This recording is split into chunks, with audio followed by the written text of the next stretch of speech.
এটা তদন্ত চলাই আছিলো ৰহাৰ পিংকি দাসৰ নিৰুদ্দেশ হোৱাৰ বিষয়ে এটা নতুন মোৰ আহিছে গোটেই তদন্তটো আপোনালোকক জনাবলৈ মই সেইকাৰণে মাতিছো।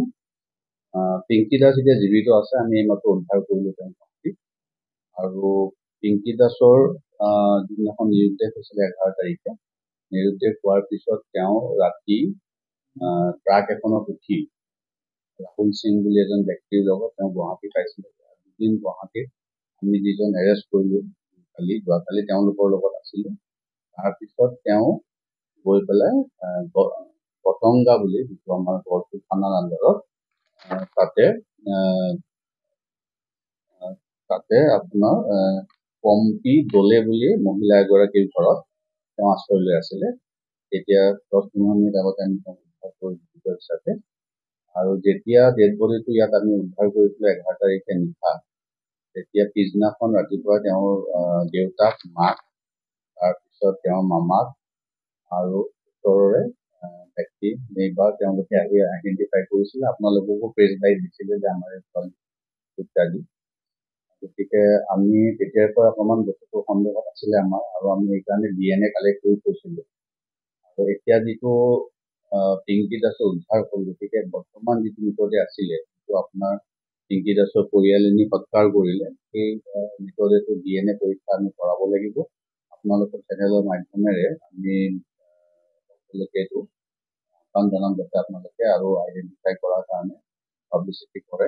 নগাঁও ক'ব নালাগে, কাৰণ নগাঁও হ'লে ইমান দিনে অভিভাৱক ওলালে হয়তো বাহিৰৰ কোনোবা জিলাৰ হ'ব পাৰে।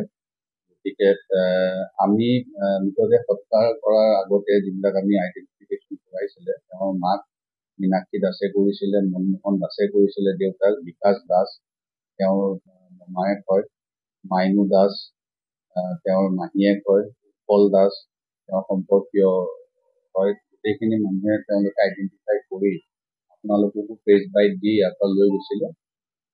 তাৰপিছত যিখিনি আমি ইনভেষ্টিগেশ্যনত পালো যে তেওঁ ঘৰৰ পৰা কাজিয়া লাগি ওলাই আহিছিলে। তেওঁৰ হাতত এখন বহী আছিলে য'ত বিভিন্ন মানুহৰ নাম্বাৰ আছিলে আৰু সেই নাম্বাৰত আমি গম পালো বহীখন তেওঁ লগত লৈ গৈছিলে। যদিও আমাৰ এটা সন্দেহ হ'ল যে ৰাতি 11টা কিমানত গুৱাহাটী পাবলগীয়া কিবা ব্যৱস্থা আছে। আমি সেইটো তদন্ত কৰি আছিলো। ISBTত আমি দুজন লিংক পালো। তেওঁ নিজৰ মোবাইলটো ব্যৱহাৰ কৰা নাছিলে, যিটো ঘৰৰ পৰা লৈ গৈছিলে। তেওঁ য'ৰ পৰা মোবাইল ব্যৱহাৰ কৰি আছিলে, তাকে পাই তাৰ পৰাই ব্যৱহাৰ কৰি আছিলে আৰু তেনেকে আমি সেই বস্তুটো আমি গালি জাৰি চাই গম পালো যে ইয়াৰ পৰা কাকত উঠি তেওঁ ৰাহুল সিঙৰ লগত গৈছিলে। ৰাহুল সিং এজন উত্তৰ প্ৰদেশৰ ব্যক্তি আৰু তেওঁৰ লগত কাকত ফটোগ্ৰাফো আমি পাইছো। সেইখিনি তাত উঠি যোৱাৰ পিছত তেওঁ ISBTত নামিলে। ISBTত আমি যি দুজন এৰেষ্ট কৰিছো তেওঁলোকৰ লগত দুদিন আছিলে ISBTত। তাৰপিছত তৃতীয় দিনাখন তেওঁ নিৰুদ্দেশ হ'ল।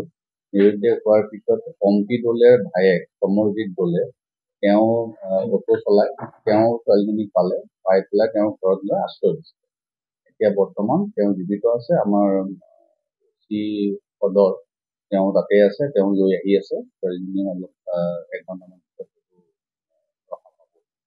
এতিয়া বাকী থাকিলে যিজন ইয়াত আমি মৃতদেহ পাইছিলো যিগৰাকী, আমি DNA পৰীক্ষাৰ কাৰণে প্ৰিজাৰ্ভেশ্যনৰ কাৰণে ৰখা হৈছে। আমি আপোনালোকৰ চেনেলৰ মাধ্যমেৰে আহ্বান জনাম যাতে আপোনালোকে দিয়ে আৰু কোনোবা যদি আমাক কণ্টেক্ট কৰে আমি তেতিয়াহ'লে আৰু তদন্তটো আগুৱাই লৈ যাবলৈ সুবিধা হ'ব। ইতিমধ্যে আমি সেইটো তদন্ত চলাই ৰাখিম, সেইটো বন্ধ নহ'ব। তাৰ কাৰণে এটা বেলেগ কেছ আমি ৰেজিষ্টাৰ কৰাই আছিলে নগাঁও সদৰ থানাত আৰু নিৰুদ্দেশৰ কেছটো আমাৰ ৰহা থানাত আছিলে। বৰ্তমানখিনি মই ক'ব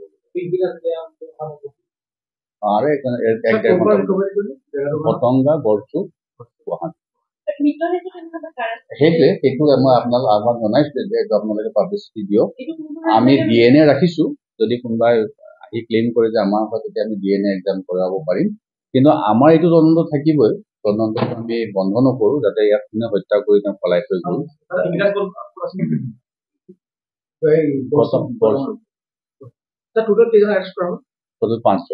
5জনৰ না মই কৈ আছো যিখিনি নিৰুদ্দেশ হোৱাত সহায় কৰিছে ছোৱালীজনী, আমি প্ৰথমতে হানিফ আলী আৰু তেওঁৰ লগত দুজন ধৰিছিলো। তেওঁলোকৰ ঘৰত গৈ ছোৱালীজনীৰ লগত ফটো উঠিব বিচাৰিছিলে জবৰদস্তি আৰু বহুত ফোনত কমিউনিকেশ্যন কৰি থাকে, হেৰাছমেণ্ট কৰে, মাকে আমাক অভিযোগ কৰিছিল, সেই অভিযোগৰ ভিত্তিত আমি এৰেষ্ট কৰিছোঁ।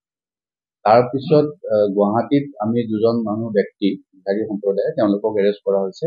তেওঁলোকে ছোৱালীজনীক আৰক্ষীক চমজাই দিব লাগিছিলে, যিহেতু অকলে পাইছে, নিদি পেলাই মোবাইলৰ চিমটো ৰাখি থৈছিলে ছোৱালীজনী, আৰু লগতে দুদিন আশ্ৰয় দি ৰাখিছিলে।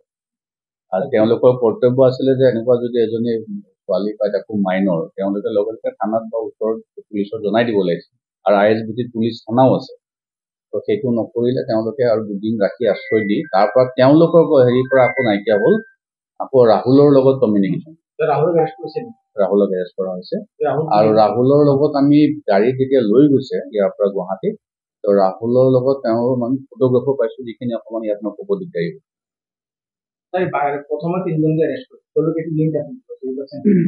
তেওঁলোকে কিডনেপিঙত জড়িত নাই, হেৰেছমেণ্টত জড়িত। নাই, ৰেপটো এতিয়া আমি তেওঁ আনিলেহে, তেওঁৰ পৰা আমি ষ্টেটমেণ্ট ল'লে পৰৱৰ্তী সময়ত আমি যিখিনি পাওঁ, যি হৈছে, বাকী আমি সেইটো কেছৰ তদন্ত ৰখা কৰি থাকিম। ড্ৰাইভাৰ। বিহাৰৰ দুজন ISBTৰ এজন চকীদাৰ হয়, এজন পৰ্টাৰ হয়, বস্তু মাল অনা নিয়া।